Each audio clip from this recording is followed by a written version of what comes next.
ഇന്നൊരു ഞായറാഴ്ച ദിവസമായിരുന്നു. പൊതുവേ നല്ല തെളിഞ്ഞ കാലാവസ്ഥ.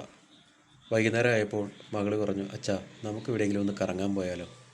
ഒട്ടും മടിച്ചില്ല. ബൈക്കുമെടുത്ത് ഞാനും മകളുമായി നേരെ പോയത് വീടിനടുത്തുള്ള തട്ടുപാറ പള്ളിയുടെ പരിസരത്തേക്കായിരുന്നു. തട്ടുപാറ പള്ളിയുടെ പരിസരം നിറയെ പാറക്കൂറികളാൽ സമ്പന്നമാണ്. ഉപേക്ഷിക്കപ്പെട്ട പാറക്കൂറുകളിൽ നിറയെ വെള്ളവുമുണ്ട്. കുറച്ചു നേരം പള്ളി പരിസരത്ത് ഞങ്ങൾ ചിലവഴിച്ചു. അതിനുശേഷം നേരെ പോയത് പള്ളിയുടെ താഴെയുള്ള ഒരു ഗുഹയിലേക്കാണ്. തോമസ് ലീഗ മലയാറ്റൂർ വന്ന സമയത്ത് തട്ടുപാറ പള്ളി പരിസരത്തുള്ള ഈ ഗുഹയിൽ വിശ്രമിച്ചു എന്നാണ് ഐതിഹ്യം. കുറേ നാളുകൾക്ക് മുമ്പ് വരെ ഈ പള്ളിയിൽ ആരാധന ഉണ്ടായിരുന്നില്ല. അതുകൊണ്ട് തന്നെ സാമൂഹ്യവിരുദ്ധരുടെ ഒരു താവളമായിരുന്നു. എന്നാൽ ഇന്ന് പള്ളിയും പരിസരവും ധാരാളം നിർമ്മിതികൾ വരികയും ആരാധന തുടങ്ങുകയും ചെയ്തു. ധാരാളം വിശ്വാസികൾ എല്ലാ ഞായറാഴ്ചകളിലും ഇട ദിവസങ്ങളിലും ഇവിടേക്ക് എത്തിച്ചേരുന്നുണ്ട്. ഗുഹയ്ക്കുള്ളിൽ ഞാനൊന്ന് കയറി നോക്കി. ഉള്ളിലേക്ക് കയറിയാൽ ഒരാൾക്ക് നിവർന്നു നിൽക്കാനുള്ള സ്ഥലമുണ്ട്. മഴ പെയ്തതുകൊണ്ട് തന്നെ വല്ലാത്തൊരു സ്മെല്ലായിരുന്നു. അതുകൊണ്ട് തന്നെ ഞങ്ങൾ പുറത്തിറങ്ങി. പിന്നെ ഞങ്ങൾ പള്ളിയുടെ മുകളിലേക്കാണ് പോയത്. ധാരാളം പരിസരവാസികളും ടൂറിസ്റ്റുകളും ഇവിടേക്ക് എത്തിച്ചേരാറുണ്ട്.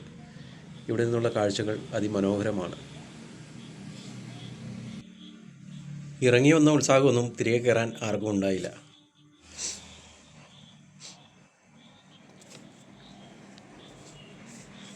മഴ പെയ്തതുകൊണ്ട് തന്നെ ധാരാളം അരുവികൾ ഇവിടെ രൂപപ്പെട്ടിട്ടുണ്ട്. നല്ല തെളിഞ്ഞ കണ്ണുനീര് പോലെയുള്ള വെള്ളമാണ് പരിസരത്തുള്ളത്. മുഖം കഴുകാനും കാല് കഴുകാനൊക്കെ ധാരാളം ആളുകൾ ഇവിടെ ഇറങ്ങുന്നുണ്ട്.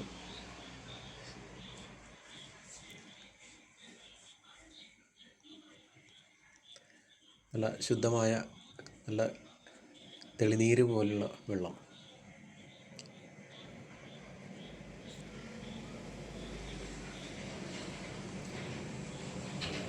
സൂര്യാസ്തമയം കാണാൻ ധാരാളം ആളുകൾ ഇവിടെ വന്നു പോകുന്നുണ്ട്. പരിസരവാസികളാണ് ഏറെയും വരുന്നത്. പിന്നെ പുറമേ നിന്നുള്ള ആളുകളും എത്താറുണ്ട്. വെയിൽ മങ്ങി നിൽക്കുന്ന സന്ധ്യാസമയത്ത് കാഴ്ചകളാണ് അതിമനോഹരമാണ്. ആ സൂര്യൻ്റെ കിരണങ്ങൾ നല്ല ഭംഗിയുള്ള കാഴ്ചകൾ സമ്മാനിക്കുന്നു. എന്തായാലും പള്ളിയും പരിസരവും നല്ല പണ്ടത്തേതിലും നല്ല പുരോഗതി വന്നിട്ടുണ്ട്. ഇത് പള്ളിയുടെ മുൻവശമാണ്. ഇതുവഴിയാണ് നടന്ന് കയറുന്നത്.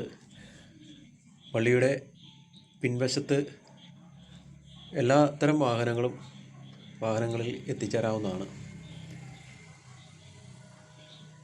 നല്ല കാഴ്ചകളാണ് ഇവിടെ നിന്നുകൊണ്ട് കാണാൻ പറ്റുന്നത്. എന്തായാലും അതിമനോഹരമായ കാഴ്ചകളാണ്. ധാരാളം ആളുകൾ ഫോട്ടോയും വീഡിയോ ഒക്കെ എടുക്കാനായി ഇവിടെ എത്തിച്ചേരുന്നുണ്ട്.